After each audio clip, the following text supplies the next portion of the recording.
সালে লাখো শহীদের রক্তের বিনিময়ে আমরা বাংলাদেশকে স্বাধীন করেছিলাম, কিন্তু প্রকৃতপক্ষে মানুষ তার মৌলিক অধিকার কখনো পায়নি। এই সরকার 15 বছরে বাংলাদেশ থেকে 29 লক্ষ কোটি টাকা লুটপাট করে বিদেশে পাচার করেছে। আজকে বাংলাদেশ প্রায় 30 লক্ষ টাকা নিয়ে আওয়ামী সরকারের তন্ত্রবাহক পুলিশের যারা অফিসার ছিল, র্যাবের যারা অফিসার ছিল, যারা মনে করেছিল আজীবন আওয়ামী ক্ষমতায় থাকবে, 120 সাল পর্যন্ত ক্ষমতায় থাকবে, তারা তাদের গুলি দিয়ে, অস্ত্র দিয়ে নিরস্ত্র মানুষের উপরে নির্মম হত্যা যজ্ঞ চালিয়েছিল, সেটা আমরা দেখেছি। এই জন্য আমরা বলেছি 24-এর গণবিপ্লব হচ্ছে আমাদের চেতনা, 24-এর গণবিপ্লব হচ্ছে আমাদের প্রেরণা।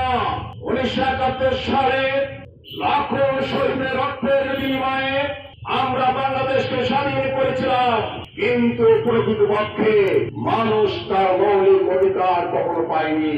সাম্য, মানবিক মর্যাদা, ন্যায় বিচার এবং গণতন্ত্র বাংলাদেশে কখনোই প্রতিষ্ঠিত হয়নি। যার কারণে বাংলাদেশে স্বৈরাচারের বিরুদ্ধে, ফ্যাসিবাদের বিরুদ্ধে এদেশের জনগণ বারবার ঐক্যবদ্ধ আন্দোলন করেছে। আমরা তাই বলেছি 24-এর গণবিপ্লবের মাধ্যমে আমরা প্রকৃত স্বাধীনতার জন্য, মানুষের মৌলিক অধিকার প্রতিষ্ঠার জন্য, ইনসাফ ভিত্তিক ন্যায় নীতিভিত্তিক বৈষম্য মানবিক সমাজ প্রতিষ্ঠার জন্য আন্দোলন হয়েছিল।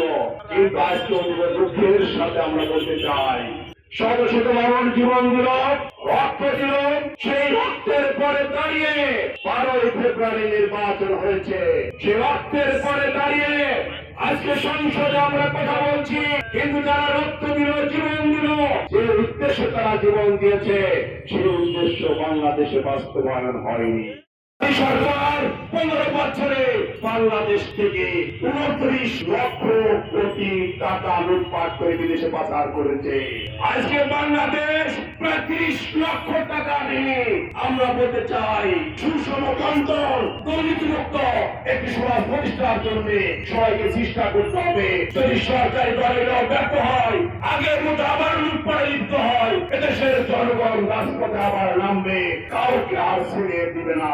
আমি একটি কথা বলে শেষ করতে চাই, গতকাল আওয়ামী ফ্যাসিবাদের একজন দোসর, একজন নেতা আমাকে বলল, আওয়ামী লীগ যেভাবে দলীয়করণ করেছিল, মনে করেছিল 120 সাল পর্যন্ত ক্ষমতায় থাকবে, শেখ হাসিনা টিকতে পারেনি।